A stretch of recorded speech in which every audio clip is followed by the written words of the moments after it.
It started with the necklace, a glittering string of diamonds set in rose gold, delicate yet far too extravagant for what we could afford. Lisa had worn it home last Tuesday, her smile as white as the sky, her fingers constantly brushing against the jewels, as if to remind herself they were real. I noticed it immediately. We weren't poor, but we certainly weren't living the kind of life where a diamond necklace casually shows up in your wardrobe. She claimed it was a gift from work, a reward for hitting some big milestone on a project I vaguely remembered her mentioning weeks ago. From work, I asked, raising an eyebrow. They just hand out diamonds now, she laughed, her tone breezy, dismissive. Not all companies are as stingy as yours. Dan, she reached over, gave me a peck on the cheek. It's nice, isn't it? It was beautiful, no denying that, but something about it didn't sit right. Lisa's company was known for being generous with bonuses, but this seemed personal, too intimate, too deliberate. I tried to shake off the ones, but it lingered, an itch I couldn't scratch over. The next week the necklace stayed on her at breakfast, during dinner, even when she came back from the gym. It never left her neck. I started noticing other things to the new perfume, floral, sweet, nothing like the earthy tones she used to wear. Late nights at the office became more frequent, her excuses flimsier. Once I caught her phone around 900 p.m. and it went straight to voicemail. When she came home 2 hours later, she claimed she'd forgotten it at her desk, but her purse was zipped shut and the phone was in there. I couldn't ignore it anymore. Something was wrong. One night while she was in the shower, I picked up her phone. It was locked off course, but I'd seen her type in the code enough times for swift taps. The screen opened and there it was, a thread of messages with someone saved as Kelly. Work. I knew a Kelly from her office, but this wasn't her. The messages weren't about work at all. They were flirty, teasy references to Dina's weekends, things Lisa had never mentioned to me.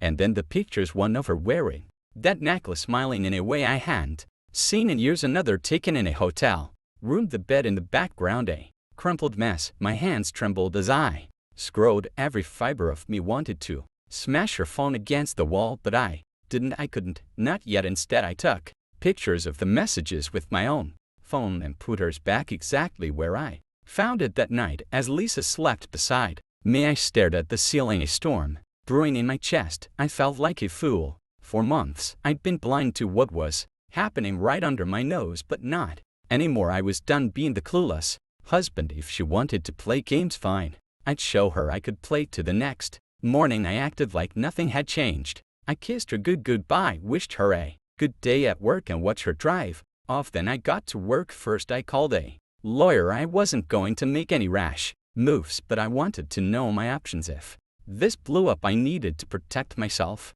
Next, I hired a private investigator. It felt cliche, but I needed proof, real, undeniable proof, something that would make her lies crumble like a house of cards. Over the next week, I pieced together the truth. The investigator reports came in quickly. Lisa had been seeing someone, a guy named Andrew, not a co-worker, but a client, wealthy, older, divorced. They'd been meeting for months. Fancy dinners, weekend getaways, even gifts, the necklace being just one of many. I kept my cool, but inside I was boiling. Every time she came home late, every time she smiled at me like nothing was wrong, I wanted to confront her, to scream, but I waited. I wanted her to dig her own grave. Finally, the opportunity presented itself. Lisa had planned a weekend trip with friends. Another lie. I'd seen the confirmation email for a luxury resort under Andrew's name. She left Friday afternoon, suitcase in hand, blowing me a kiss as she walked out the door. As soon as she was gone, I set my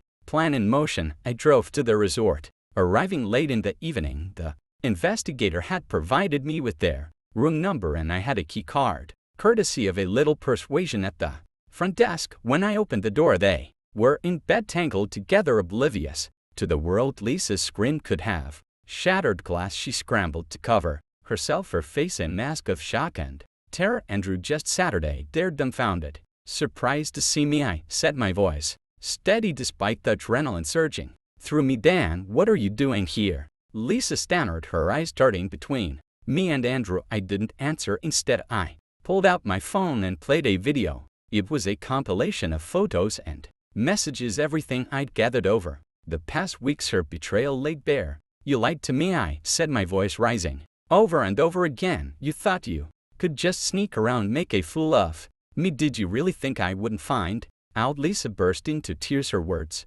tumbling out in a desperate mess. I'm sorry, Dan, I made a mistake. I didn't mean for this to happen. A mistake, I laughed, a cold, bitter sound. A mistake is forgetting to pick up milk. This was deliberate. You chose this, Lisa. Every time you lied to my face, every time you came home smelling like him, you made a choice. Andrew, who had been silent until now, tried to intervene. Look, man, I didn't know she was married. If I had saved it, I snapped. This isn't about you. I turned back to Lisa. You've taken everything from me, my trust, my dignity, but not anymore. You can keep your diamonds, your trips, your little fairy tale, because starting now you're on your own. With that, I threw the divorce papers on the bed. I've already signed them. The house, it's mine. The car, also mine. You'll be hearing from my lawyer about the rest. Lisa's face crumbled. Dan, please don't do this. We can fix this. I love you. You love me. I shook my head. You don't even respect me, love. That's just another lie.